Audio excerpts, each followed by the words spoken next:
Hello, જય Shri Krishna. અળવીના પાનના pocket પાત્ર બનાવવા માટે 10થી 12 જેટલા અળવીના પાન ધોઈ લૂછી સ્વચ્છ કરી અને વચ્ચેથી કાપી અને એના 2 ભાગ કરી લઈશું. ત્યારબાદ ચણાનો લોટ લઈ એની અંદર મીઠું, મરચું, હળદર, ધાણા જીરું, ગરમ મસાલો, લીંબુ, ખાંડ, ખાવાનો સોડા, તેલ અને પાણી વડે લોટ બાંધીશું. જરૂર પડે તો આંબલીના ખાટા પાણી વડે પણ લોટ બાંધી શકાય, તેમજ છાશ વડે પણ લોટ બાંધી શકાય. આ રીતે આપણે દરેક પાનના 1થી 2 ભાગ કરી લઈશું. ત્યારબાદ ચણાના લોટનો બધો મસાલો બનાવીશું અને ત્યારબાદ અળવીના પાન ઉપર એ મસાલાને આછો પાથરવાનો હોય છે. મસાલો આપણે એકદમ ઘટ્ટ રાખવાનો છે, સાવ ઢીલો નથી રાખવાનો.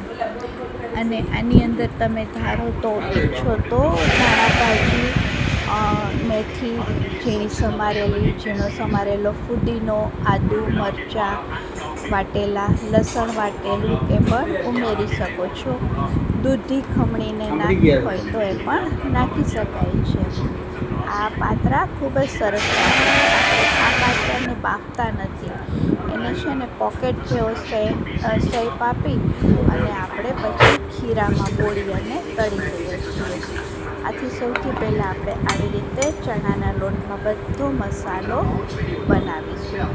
ખાવાના સોડા ઉપર લીંબુ નાખવાથી તરત એક્ટિવ બને છે અને મસાલો સરસ તૈયાર થાય છે.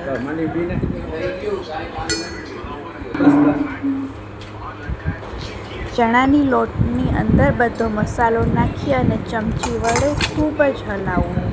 એટલું હલાવવું કે એકદમ સ્મૂથ બેટર તૈયાર થઈ જાય. આને થોડી વાર 5-10 મિનિટ લગી હલાવશું એટલે બેટર એકદમ સ્મૂથ થઈ જશે. આ રીતનું બેટર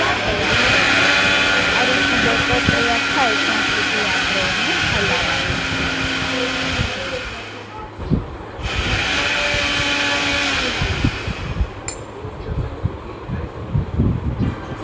હવે અળવીના પાન ઉપર આપણે આવી રીતે બેટર લગાવીશું. હળવા હાથે આછું આપણે બેટર લગાવીશું.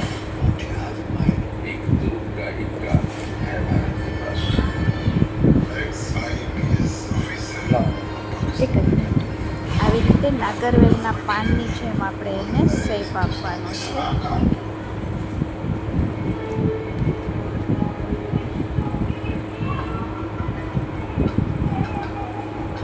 નાગરવેલનું પાનનું બીડું હોય એવી રીતે આપણે ત્રિકોણ શેપ આપીશું અને આવી રીતે દરેક પાનને ત્રિકોણ આકારમાં તૈયાર કરીશું.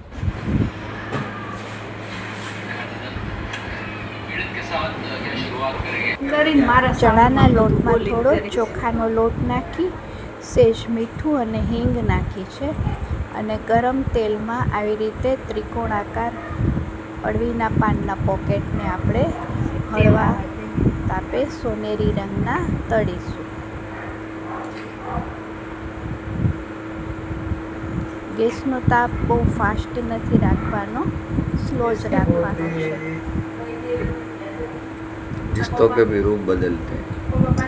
આવી રીતે ખીરાની અંદર આપણા અળવીના પાનના પોકેટ બોળી અને આપણે એને ગરમ તેલમાં સોનેરી રંગના તળીશું. એકદમ સ્વાદિષ્ટ લાગે છે. આને ફુદીનાની ચટણી સાથે તેમજ ભાવે તો સોસ સાથે, ખજૂર આમલીની ચટણી સાથે પણ તમે આનો ટેસ્ટ કરી શકો છો. આ એક નવી રીતના બનાવ્યા છે. બાફીને કરવા હોય એ રીતે આપણે કરવા હોય તો કરી શકીએ, પણ આવી રીતે ડાયરેક્ટ એને તળી લીધા છે. અને એક વખત અત્યારે ચોમાસાની સિઝનમાં આવી રીતે તળીને ખાશું એટલે ખૂબ જ ભાવશે. તમે ઈચ્છો તો ઉપર ચાટ મસાલો છાંટી શકો છો, લીંબુ નીચોવી શકો છો અને કાચી ડુંગળી અને લીલા મરચાંનું સલાડ બનાવી અને એની સાથે આ અળવીના પાનના પોકેટ ખાઈ શકો છો.